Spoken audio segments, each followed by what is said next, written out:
Tune in to Sports 360 with Ahmed Hamad.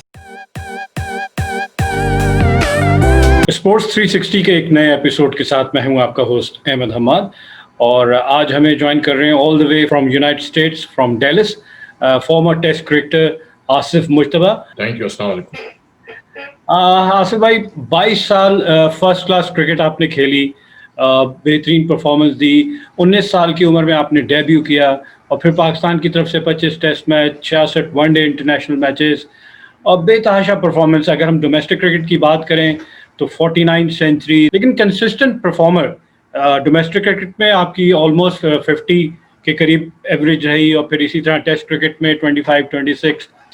अब debut किया आपने एक ऐसी टीम के अगेंस्ट जिसका उस वक्त दौर था, माना जाता था, तूती बोलता था उसका, द माइटी वेस्ट इंडियन, और हमारी टीम के उस वक्त कैप्टन थे इमरान खान।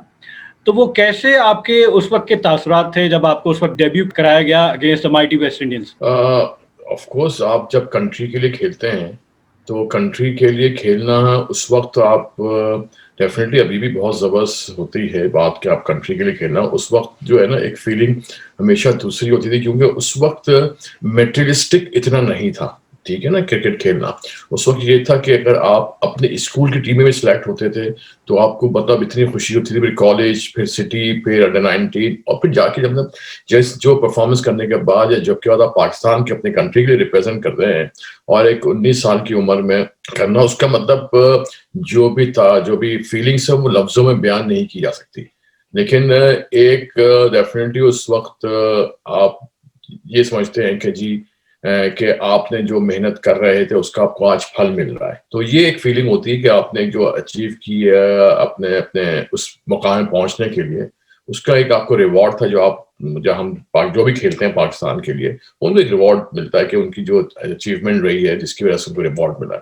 तो हर एक की फीलिंग इसी तरह भी होनी चाहिए, होती होगी। अच्छा, उस वक्त पाकिस्तान की जो बैटिंग लाइनअप थी उसमें जावेद मियांदाद, सलीम मलिक, कासिम उमर, रमीज राजा, इनके होते हुए एक 19 साल का लड़का टीम में जगह बना रहा है, बहुत सारे लोगों को बीट करते हुए आगे आ रहा है, एक प्रॉपर सेटअप से आया अंडर 19 में खेलते हुए, तो और फेस किया एक ऐसे बॉलिंग अटैक को जिसमें Malcolm martial, कोर्टनी Walsh, Tony Greig और ऑब्वियसली वेस्ट इंडियन कैप्टन विव रिचर्ड। तो कैसा सामना रहा? हमने देखा कि उस मैच में हमारे कुछ प्लेयर बॉल भी लगी, रिटायर्ड हेड भी हुए। कैसी आपने परफॉर्मेंस थी? ऑल्दो कि हमारी टीम पहली इनिंग में 131 और दूसरी इनिंग में 77 ऑल आउट हो गई थी, तो ड्रेसिंग रूम में और जब आप गए थे फेस करने मैल्कम मार्शल को, तो क्या फीलिंग्स थी आप? तो फीलिंग, क्योंकि होता क्या है कि अगर जब मैल्कम मार्शल को मैंने जो है ना वो साइड मैच में भी उसको मैंने फेस किया था, लेकिन ठीक है ना, तो डेफिनेटली उस वक्त किसी ने मतलब ऐसा कोई हमें बताया नहीं कि जब ये जो बड़े प्लेयर्स जो होते हैं,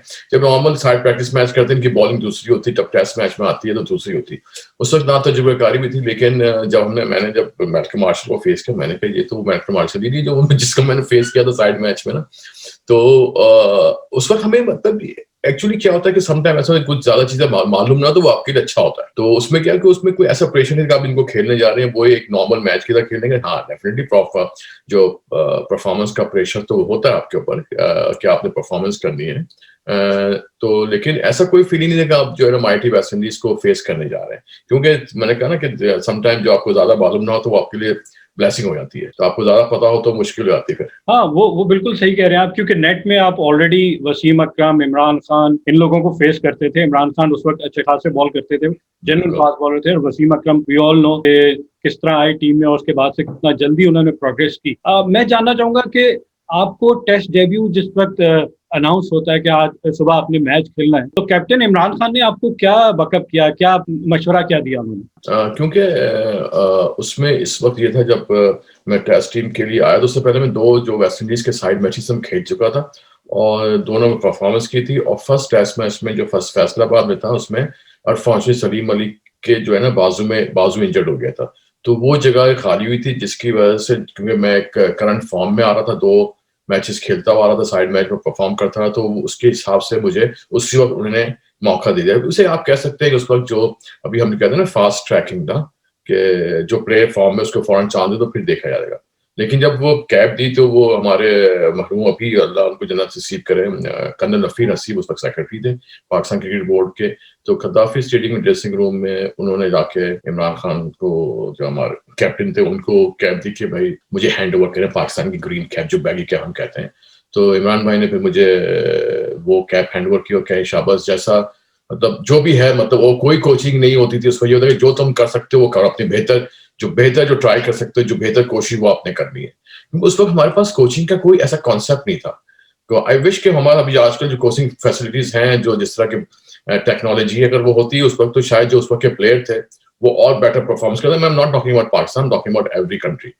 तो उस वक्त कोचिंग का नहीं होता नहीं था आपके हम ऐसे करते थे किसी एक प्लेयर से जो अच्छा प्लेयर उसका एक चीज पिक कर ली किसी की दूसरी चीज पिक कर ली कि ये अच्छा कर तो उसका हम मिला के एक अपने में जो होता था वो उसको कोशिश करते थे। इमरान भाई ने फिर यही कहा था कि भाई जो कॉन्फिडेंस के साथ खेलो बस और कोई उसमें कोचिंग नहीं थी कि बल्ला यूं करो ऐसा करो ये ऐसे बॉल करके बस जो है वो शो करो बस ये चीज थी। और आप दुनिया की तमाम ममालिक में जाके क्रिकेट खेले, सबसे ज्यादा आपको मजा किससे आया और सबसे ज्यादा टफ ऑपोजिशन कौन सी टीम? देखिए मजा तो हर कंट्रीज में आया लेकिन जो ज्यादा मजा आया वो खेलने पे हमेशा ऑस्ट्रेलिया रहा है, साउथ अफ्रीका रहा और इंग्लैंड रहा है। ठीक है, ये तीनों जगहें जो हैं उसमें क्या होता है कि जो क्राउड होता है ना वो आपकी परफॉर्मेंस पे आपको दाद देता है। और दूसरा जावेद मियांदाद का उस बैटिंग लाइनअप में होना, एक बहुत बड़ा नाम पाकिस्तान क्रिकेट का जावेद मियांदाद, वो कितना गाइड करते थे, कितना हेल्प करते थे नए अपकमिंग प्लेयर्स को? जी जितने भी आप उनके साथ जो खेले हैं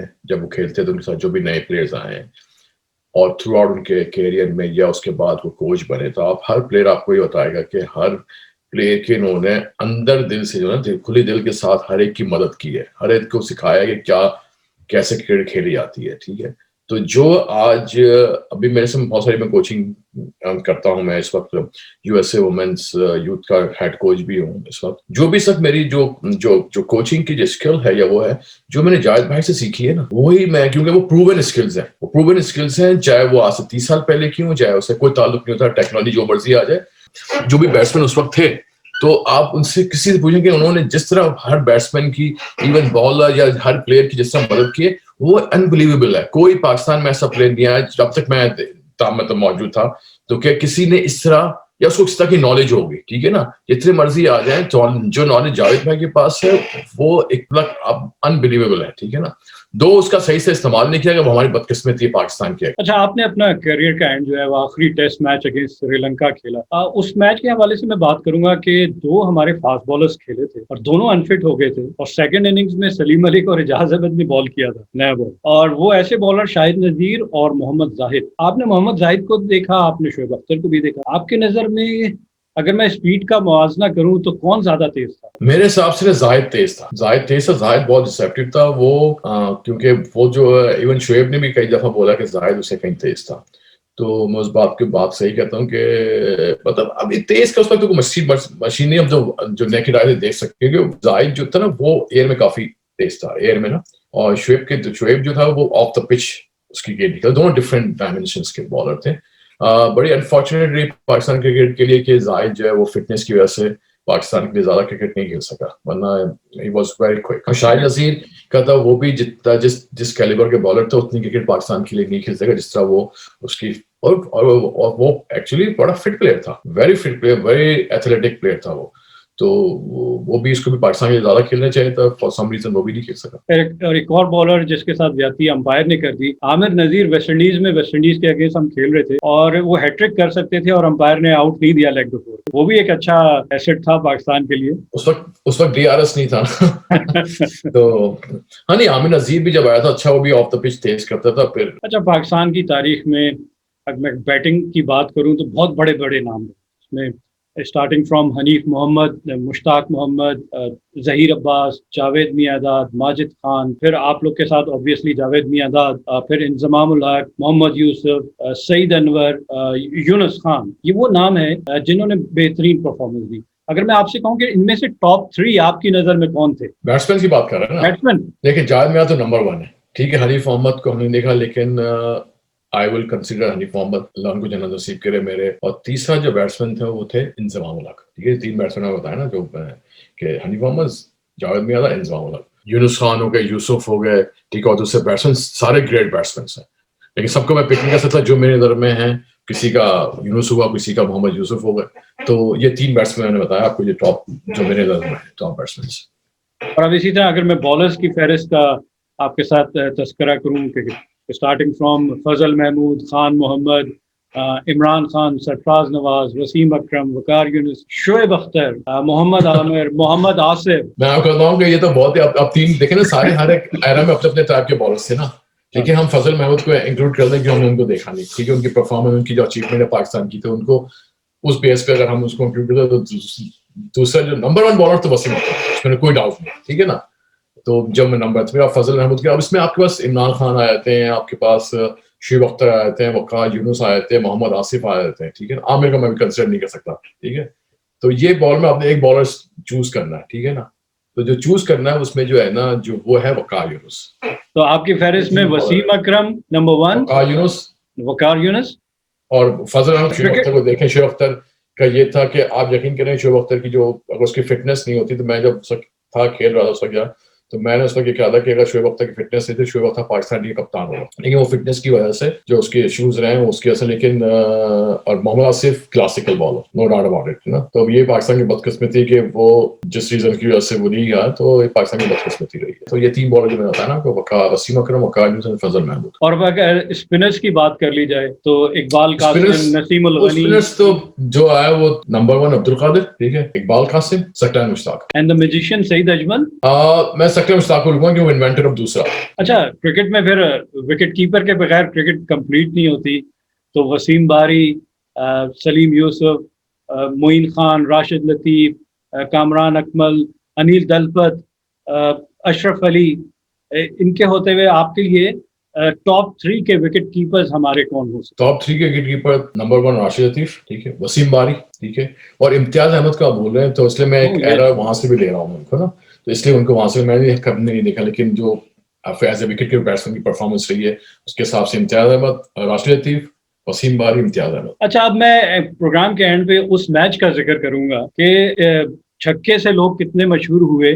जावेद मियांदाद का छक्का हमें पता है कि अगेंस्ट इंडिया शारजा में, और आपकी एक इनिंग अगेंस्ट ऑस्ट्रेलिया, और बॉलर थे स्टीव वॉ, और 16 रन आपने फाइनल ओवर में बनाए, और वो मैच टाई हो गया था, और हमारे लिए वो जीत थी, क्योंकि वो कहीं से नहीं नजर आ रहा था कि हम वो मैच में करीब आ सकते हैं। आपके साथ बैटिंग कर रहे थे आकिब जावेद, मेरे ख्याल से चौथी या 5वीं बॉल पे उन्होंने आपको दूसरे रन पे रोक दिया और खुद फेस किया, और मेरे ख्याल से फिर चौका मार दिया। तो आपने उससे पहले थोड़ा सा कहा था, यार दूसरा रन लो, मुझे उस एंड पे आने दो। तो वो थोड़ा सा उसमें क्या आपकी उसमें बातचीत हो रही है? नहीं, उस वक्त पहले बता दूं कि जब वो लास्ट बॉल में लगा था, उस वक्त तो स्कोर बोर्ड में 6 रन दिखा रहे थे जीत के लिए। अच्छा, मुझे पता था, मैं जो लोग मुझे जानते हैं, मैं तो एक रन काउंट करता हूँ, चाहे मैं बैटिंग कर रहा हूँ या टीम के साथ फील्डिंग भी कर रहा हूँ। तो मुझे पता होता है कि जैसे हम फर्स्ट क्लास में थे, कभी हर जगह कोई स्कोर कार्ड नहीं था, टेस्ट मैच, इंटरनेशनल मैचेस में तो स्कोर कार्ड चल रहा है ना, लेकिन जब इवन फर्स्ट क्लास मैचेस होते थे, तो आपके जो हमारे पास सिस्टम है उसमें स्कोर कार्ड हर ओवर हर बॉल पे नहीं चलता, ठीक है, अब चलता हो सही है, लेकिन वो हर ओवर वाला लगा देते, तो मुझे उसका भी काउंट करता था। तो मैंने कहा 7 रन है, ये 6 रन कैसे दिखा रहा है, चलो ठीक है, शायद मेरी काउंटिंग में गलती हो गई। तो आपने देखा होगा जब मैंने छक्का मारा था, वो भाग के गया, मैच जीत गए, ठीक है। उस वक्त किसी ऑस्ट्रेलियन किसी ने कहा कि मैच टाई हुआ, मैंने मुड़ के इसको, आप देखे, मैं और राशिद लतीफ जो है मुड़ के स्कोर बोर्ड देख रहे थे। जी, सबसे पहले आपको मैदान में, ग्राउंड में सबसे पहले राशिद लतीफ ही आए थे आपके पास? जी हाँ, मेरे राशिद लतीफ आए, तो वो हम जब आप देखे ना, जब एक्शन देखा, मैं बैट हिलाते हुए भाग रहे, मैच जीत गया, क्योंकि स्कोर बोर्ड 6 रन दिखा रहा था। तो जब मैं बाहर से गुजरा, किसी ने कहा नहीं मैच टाई हो गया, बात किसी साउथ ऑस्ट्रेलियन प्लेयर ने, तो मैं मुड़ के देखा, फिर मैं राशिद भी देखा, स्कोर बोर्ड 6 दिखा रहा था। मुझे पता है कि 7 रन चाहिए थे, लेकिन शायद मैंने कहा मेरी काउंटिंग में गलती है, मैंने उसमें गलती हुई कि ये 6 रन दिखा रहा, चलो हो गया। और जो आखिरी बात की बात कर रहे, वाकई वो सब जब उससे दूसरा रन नहीं दिया, मैंने कहा यार ये इसने क्या कर, तो क्योंकि मुझे स्ट्राइक चाहिए थी, चलो भाई अब आखिरी जो आखिरी 2-3 बॉलें रह गई उसी में चांस ले लेंगे। लेकिन आप देखें ना कि ये होता है कि मैं उसको कॉन्फिडेंस कहूंगा ना, उसने नहीं भागा, ठीक है, उसने ये नहीं कहा उसे बल्ला रोका उसने। आप ये देखें, देखिए ये होता है कि उसने पूरा घुमाया बल्ला, चौका हुआ चौथी बॉल पे, जो 5वीं बॉल उसने खेली, उसने भी उस पर बल्ला घुमाया, उसने ये नहीं कहा कि मैं आउट हो जाऊंगा कि मैं इसको चांस दे दूं। मतलब ये कॉन्फिडेंस की बात है कि मैं ही करता हूँ, कोई बात नहीं, बैट्समैन मेरे सामने खड़ा है, कोई बात नहीं, तो घुमाया वो, अगर वो गेंद उसके बल्ले में तो छक्का उसी में हो जाता था, उसको फिर सारी वाह हो जाती है ना। जिस तरह उसने 5वीं बॉल पे बल्ला घुमाया था, और 1 रन बना था, वो बल्ला मिडिल बॉल जो है वो सही कनेक्ट होती, तो मिडिल में छक्का आखिर जावेद ने मार देना था, वो 1 रन बना, तो फिर आखिरी बॉल मुझे मिल गई। तो इस तरह सिलसिला हुआ। तो मेरे कहने थे कि ये चीज बड़ी इंपॉर्टेंट पार्ट प्ले करती है कि आप खुद रिस्पॉन्सिबिलिटी लेते हैं। तो ये सब अल्लाह ताला खेल है जी, और बड़ा मतलब उसमें एक सिग्नेचर इवेंट रहा मेरे, जिसको जो भी होता है आज तक मोर देन 28 ईयर्स हो गए, लेकिन वो बात जो लोग जानते हैं अभी तक उस चीज को याद रखते हैं। हमारे शो का फाइनल सेगमेंट ये है कि आपने अपने क्रिकेटिंग करियर में कोई फनी इंसिडेंट ऐसा जो हुआ हो, जो आप समझते हो कि बहुत फनी है, आप हमारे व्यूअर्स के साथ शेयर करना चाहें?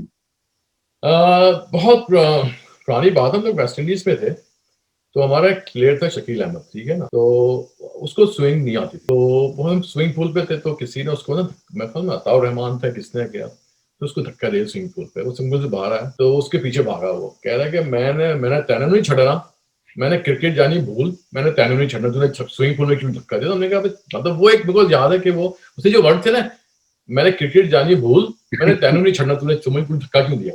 राइट, एंड में आपसे आपका शुक्रिया अदा करूंगा, आपने टाइम निकाला। हमने आधे घंटे का आपसे टाइम मांगा था, लेकिन टाइम किस तरह चलता रहा पता नहीं चला। आपसे स्पोर्ट्स 360 के व्यूअर्स के लिए कुछ आप अगर कहना चाहें?